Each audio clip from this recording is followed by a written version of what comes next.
on why happiness pays and why unhappiness in the workplace costs. Did you know that in our country, half the population by the age of 40, half, has battled depression, addiction, or anxiety? And that renders it impossible at work to focus, to perform, and certainly to shine. As a result, emotional wellness leaves or stress breaks are the most costly sick leaves affecting your companies today. Psychological stress costs our economy $51 billion a year. And the worst part is, $3.5 billion of that comes out of yours, and yours, the employer's pockets. But there is a solution. We can decrease burnout and overwhelm in the workplace. Would you like to know how? Yeah. Yes. We can foster more happiness for each individual employee. Is it okay if really quick I share one tip and one formula with you today? Yes. Thank you. Here's the tip. Creating happy employees, actually creating happy people in general, it simply begins with small tweaks. See, every company has the same goal: improve the bottom line, increase profitability. But they're missing a key ingredient in the formula, which is positivity and happiness. Harvard data tells us that happiness, not any other metric, but happiness, is the single greatest competitive advantage in today's modern economy.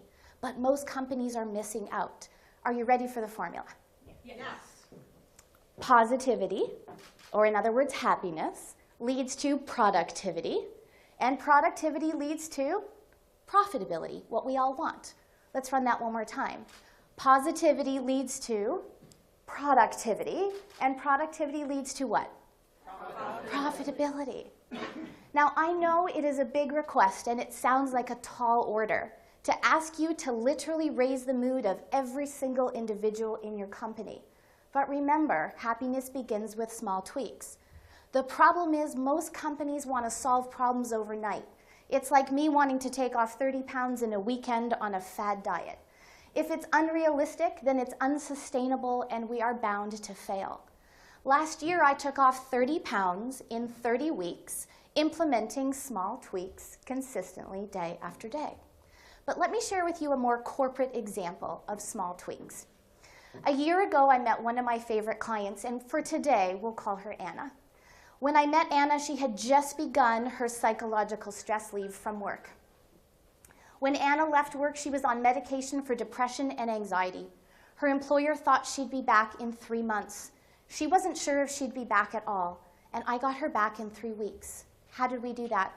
Small tweaks. We looked at all 12 life areas that were affecting her happiness. I asked her, how's it now? How would you rather it be? What can we do about that?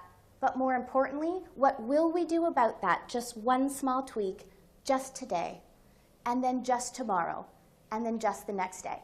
Because none of the changes were scary, she implemented all of them. She got all of the results. And in 3 weeks, folks, she was back at work, off antidepressants, off anti-anxiety medication, with an improved marriage, improved parenting, and back excelling in her job. So what's the moral of this story as I wrap up?